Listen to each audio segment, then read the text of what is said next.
Hello, you magnificent malt mixologists, and thank you to John McMunn for providing the introduction malt mention to Ralphie Review 915 here in the Bothy with a single malt.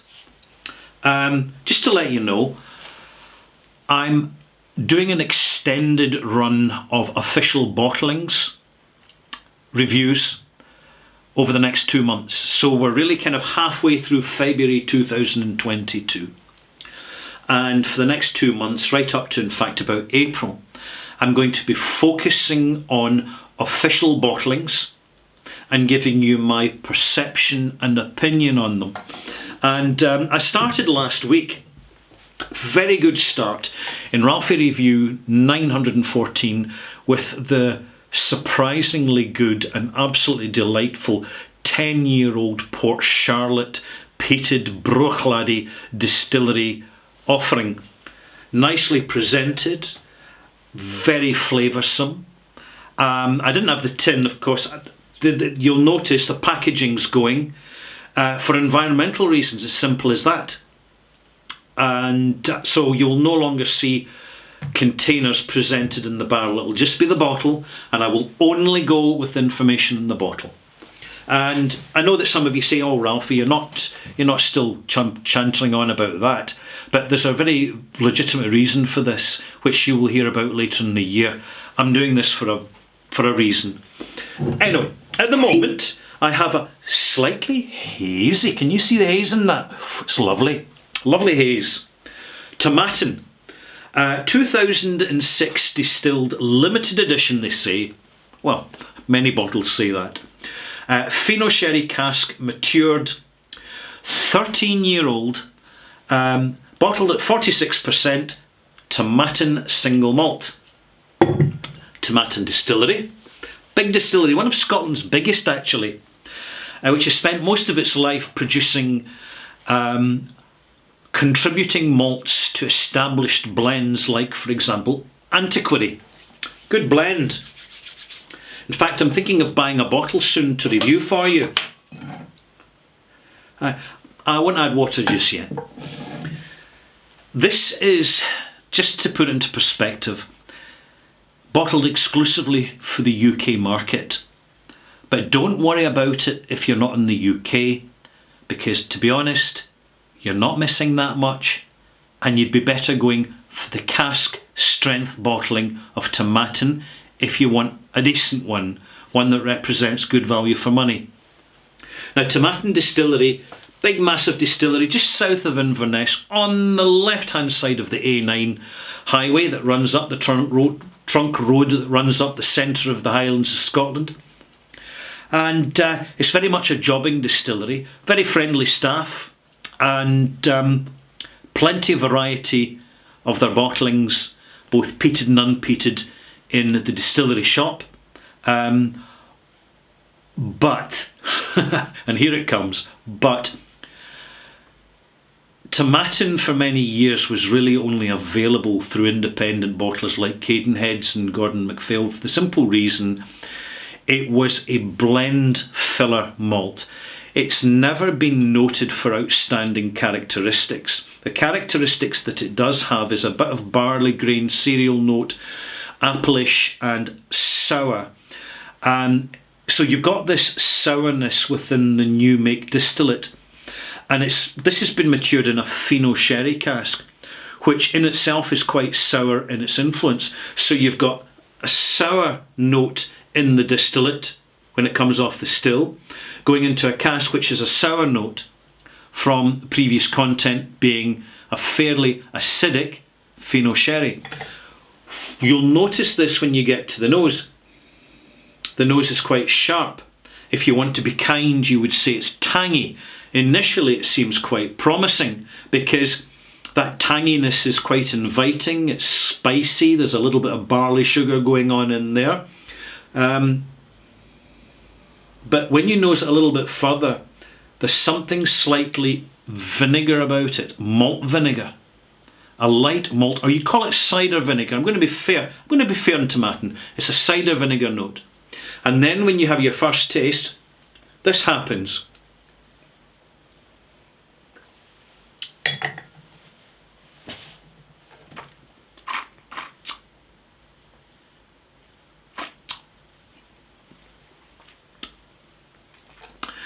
barley sugar infused with a huge sensation of sour, bitter, a hint of salt in the background, but it's the sensation of bitterness and sourness, particularly the sourness, which overwhelms the whole arrival.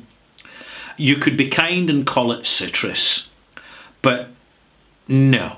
This is not getting away with it. As I said, exclusive to the UK market. I'm going to add a full teaspoonful of water, by the way. I'll probably add a second shortly. And unlucky for UK, it's not a bad whisky. It's just a very intense whisky, which would probably discourage you from pouring a second glass. But you'll come back to it later on, once it's considerably oxidised and settled down as much as it possibly can, because it's certainly different. Unbalanced, absolutely unbalanced. This is, I mean, I've had some sour whisky in the past, but this is pretty intensive stuff. So as I mentioned earlier, if you're not in the UK, don't you worry. There are better versions of Tomatin out there, and I would refer you and point you to the cask strength version. It's a much more traditional style with a balance between sherry and bourbon casks. It's a simple old school presentation at full strength to give the best presentation of a fairly generalised generic blend tuned malt. I would say that if they're wanting to take the brand anywhere now, is that they have to start experimenting with different yeasts and different still settings to try and boost the profile a little bit and make it a little bit more exciting. But this is a perspective and opinion. I've added some water now, given it a couple of minutes. Let's come back to it. The water should help. If you're drinking this neat, you're a masochist. A lot better on the nose.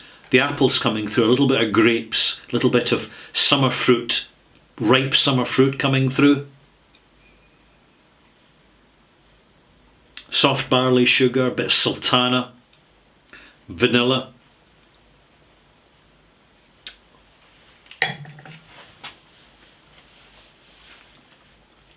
Still sour, but it's toned down with the water, thank goodness. There's a more sweetness in the background coming through to counterbalance the intense sourness which has been delivered by the cask.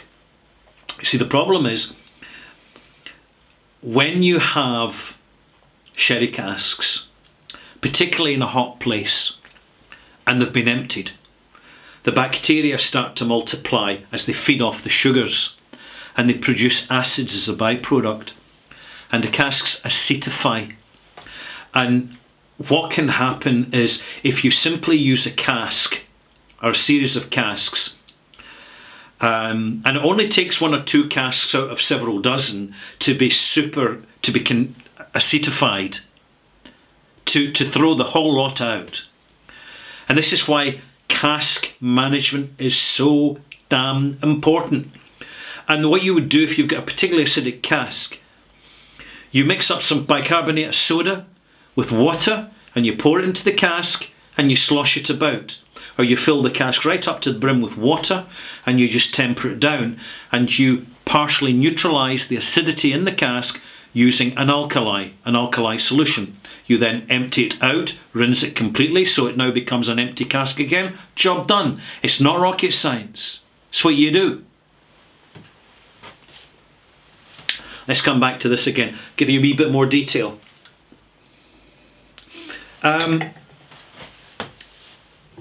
It says in the back of the label natural colour, so good on them. Good on Tomatin. The integrity of presentation is encouraging. I'm looking for where's my steampunker. It's always useful to have that around. I use it more and more these days. It's because of the writing and labels, not so much because of my site. I'm looking for unchill filtered, but no. Please enjoy responsibly. Well, I certainly I won't be rushing, put it that way. From the slight light haze, this is unchill filtered, but if you're going to, honestly distillers, if you're going to put natural colour in the label, you've got enough space for just saying unchill filtered. Just say it. Stop trying to hide information. Oh, we'll tell you if you email us at the distillery. Maybe. It's not exactly service, is it? It's not exactly customer service. To be honest, I think increasingly I'm observing that whisky fans, dedicated whisky fans, are increasingly too tolerant of certain bottlings coming from the Scotch whisky industry. Too tolerant, too accommodating, too polite, too accepting, particularly with the way the prices are going. Opinion. The nose is starting to subdue a little. It's getting more barley, sugar, cereal notes, a little bit vaguer, more generalised, but fresh fruit. Palate.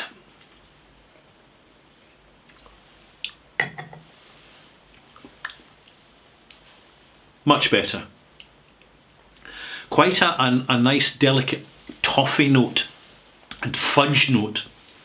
Toffee and fudge coming through with something where the acidity has been modified considerably by the addition of water. So if you're out there saying, Ralphie, we never add water, you should never add water, blah blah blah, it's not traditional, give me a break, malt mates, give me a break.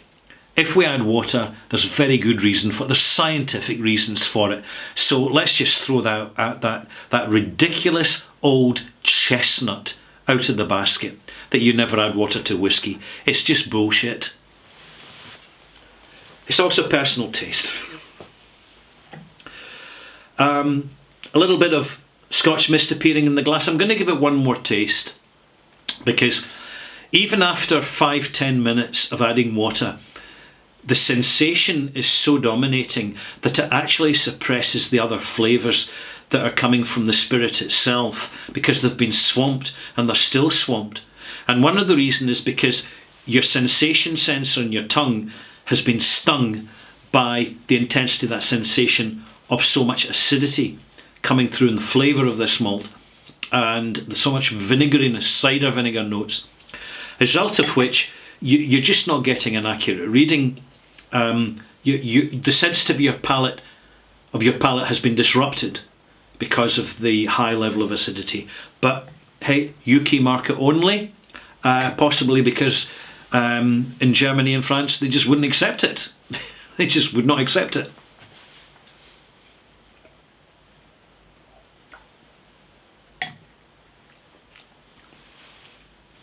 That's a lot better. But there's a kind of heat now in the finish, gingery. It's not too bad, but it's masking the subtleties that you get from Tomatin. They've been just knocked off the radar, the register of the experience because of the influence of these Fino sherry casks. What will I give this? You're kind of curious now. I've not been hugely sympathetic to it, but once you add water and once you give it time, it is a competent malt. And furthermore, if you were to buy a bottle of the cask strength Tomatin, you had this bottle and you weren't touching it, what you do is you'd add some of the cask strength into this to round it off, and it would remain a single malt, and you wouldn't be wasting your money in the cask strength version. Frankly, in my opinion, it's about the best option out there. 82 out of 100, and that is probably a really quite generous malt mark. I'm pretty sure this is an integrity bottling. It really needs to be to actually work and to register any interest from the serious whisky drinkers. But hey, good on them. It's been interesting. but I don't feel I got value for money here. I really don't. There you go. I'm Ralphie. Join me shortly for my Ralphie Review 915 Extras, in which I'll be talking about the signs of a good distillery briefly. Because in a recent live stream that I did for my Patreon supporters and my Ralphie channel in Patreon, I did a 2-hour live stream going into some detail and responding to comments. And I want to give you a kind of summary and resume really of what I was talking about, a shorthand version that will cover about 10 minutes. And I'll see you then. Bye-bye.